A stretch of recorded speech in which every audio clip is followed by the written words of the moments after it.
A proposta do programa de hoje é você começar a semana pra cima, bem informado em todos os sentidos. Seja emocional, seja comportamental e seja também no seu físico.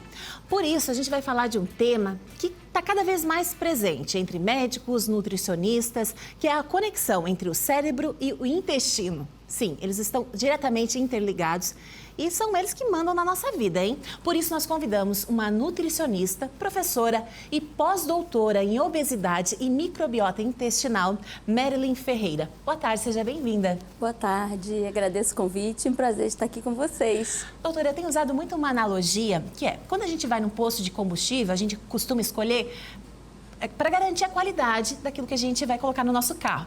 A mesma preocupação a gente não tem, às vezes, ao se alimentar. A gente acaba querendo comer, né, para satisfazer a fome, mas nem imagina como isso manda na nossa vida, né? Essa conexão intestino-cérebro começa com o que a gente chama de mindful eating, que é a atenção plena à alimentação. Existem várias formas de identificar essa fome, existe uma dinâmica, e nós temos fome do coração, a própria fome do cérebro, onde o cérebro limita, quero, não quero, mas o intestino é chamado de segundo cérebro porque ele comanda muito esse nutrir. Eu costumo dizer que a nutrição é a escolha, é a ingestão, a digestão, mas ela só se completa com uma absorção perfeita. E para essa absorção perfeita eu preciso de um intestino bem saudável. E se a gente for levar assim bem ao pé da letra, a gente maltrata bastante o nosso intestino, né? Nós temos casos de pacientes que costumam dizer que ficam 7, 10 dias sem irem ao banheiro. E nutricionista trabalha realmente com como vai as suas fezes. Você precisa não estar enfesado, literalmente, de não ter fezes guardadas. Precisa botar o seu aparelho digestivo para funcionar e o seu intestino para absorver tudo que você realmente consome para ter uma nutrição de verdade. É até interessante porque a gente costuma usar enfesado para alguém que está mal-humorado, né? Alguém com raiva, ele está enfesado hoje. Mas enfesado, então, tem realmente uma explicação biológica, que é quando está com o intestino preso, no caso, né? Está sem ir ao banheiro. E o que isso pode acarretar, o que isso acarreta no nosso dia a dia? Nós temos uma explicação científica e cada vez mais comprovada que o nosso intestino ele é responsável pela produção de mais de 50% do nosso hormônio serotonina, que é o hormônio da alegria, o hormônio do prazer. Então, quando você tem fezes guardadas, você não tem esse prazer, essa alegria. Inclusive ligado à libido, que foi o nosso tema da reportagem anterior. Então, para você estar solteiro ou bem casado, você também precisa estar com bastante serotonina sendo liberada. Então, se nutrindo de verdade até o intestino absorver todos os seus nutrientes. Então, daqui a pouco, se eu encontrar alguém muito mal-humorado, eu vou dizer, tá precisando ir no banheiro, né? Porque pode ter uma ligação, então. Agora, no dia a dia, a gente tem uma cultura muito de comida pesada, né? A gente acha, feijão, arroz, e acaba abrindo mão de ingerir outras coisas que podem, né, favorecer. O que você sugere, então, que a gente deve incorporar na nossa alimentação para que o nosso intestino funcione melhor? A gente sempre fala também que é partir do descasque mais e desembale menos.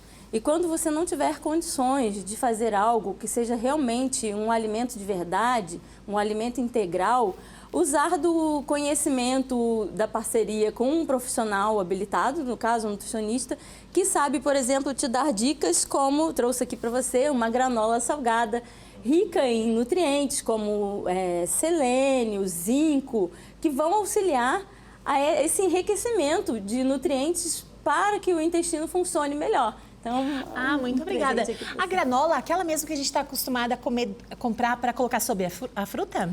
Essa é a salgada, que tem grãos, que são fontes de boas gorduras, é baixa em quantidade de carboidrato e é usada para a gente colocar em saladas e as saladas ficam mais saborosas, utilizada para consumir com caldos agora no inverno, ou quando você tem essa pressa para fazer uma preparação como um arroz, que o arroz branco não tem quase nutriente, mas é mais rápido de ser feito, então você coloca a granola salgada por cima do arroz e ele já está mais enriquecido como integral. E qual a função? A água, a gente sabe, todo mundo tem que tomar água, mas para o intestino também é fundamental? Lá na ilha de Florianópolis, de onde eu fiz toda a minha graduação, mestrado e pós-doutorado, dizem que é embucha, né? Então não adianta consumir uma quantidade adequada de nutrientes se você não ingere água o suficiente para continuar tendo essa motilidade, vai continuar enfesado do mesmo jeito.